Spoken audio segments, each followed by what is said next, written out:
Hi అండి. మీకు ఈ వీడియో నచ్చితే వీడియో క్లిక్ చేసి ఛానల్ని సబ్స్క్రైబ్ చేసుకోండి.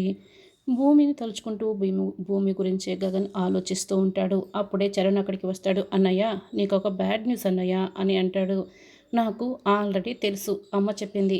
పెళ్ళయ్యే వరకు నేను భూమిని కలవకూడదంట కదా! అదే కదా నువ్వు కూడా చెప్పబోతున్నావు" అని గగన్ అడుగుతాడు. "కాదన్నయ్య, ఇది అంతకంటే బ్యాడ్ న్యూస్" అని చరణ్ అంటాడు. "ఏంట్రా అది" అని గగన్ చెప్తాడు. "పెళ్ళి క్యాన్సిల్ చేసుకుందామని మావయ్య చెప్పమన్నాడు" అని చెర్రి అనగానే గగన్ అయితే అది విని షాక్ అయ్యి టెన్షన్ పడుతూ ఉంటాడు.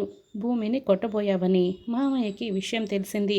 అందుకే ఈ పెళ్ళిని క్యాన్సిల్ చేసుకుందామని మామయ్య చెప్పమన్నాడు" అని చరణ్ అంటాడు. గగన్ అయితే అది విని కంగారు పడుతూ భూమి ఏమంది అని అడుగుతూ ఉంటాడు. "సరే నాన్న, మీ ఇష్టం అని చెప్పింది" అని చరణ్ అంటాడు. ఇక అది విని గగన్ బాధపడుతూ ఉంటాడు. ఇన్నాళ్ళు నా ప్రేమ కనిపించలేదా అని గగన్ అడుగుతూ ఉంటాడు. "కనిపించింది కాబట్టే నువ్వు వెళ్ళిపోయిన తర్వాత మా ఇద్దరి మధ్య చిన్న రొమాంటిక్ థింగ్ జరిగిందని అబద్ధం చెప్పి కవర్ చేసేసిందన్నయ్య.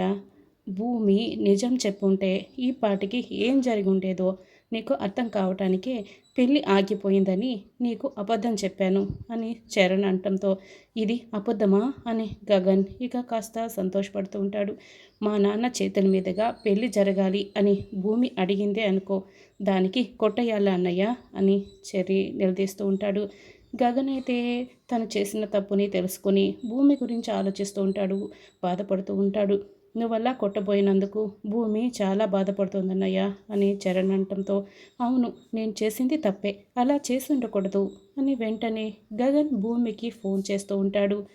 భూమి సోఫాలో కూర్చొని గగన్ కొట్టుపోయినందుకు బాధపడుతూ ఏడుస్తూ ఉంటుంది. గగన్ అయితే ఫోన్ మీద ఫోన్ ట్రై చేస్తూ ఉంటాడు.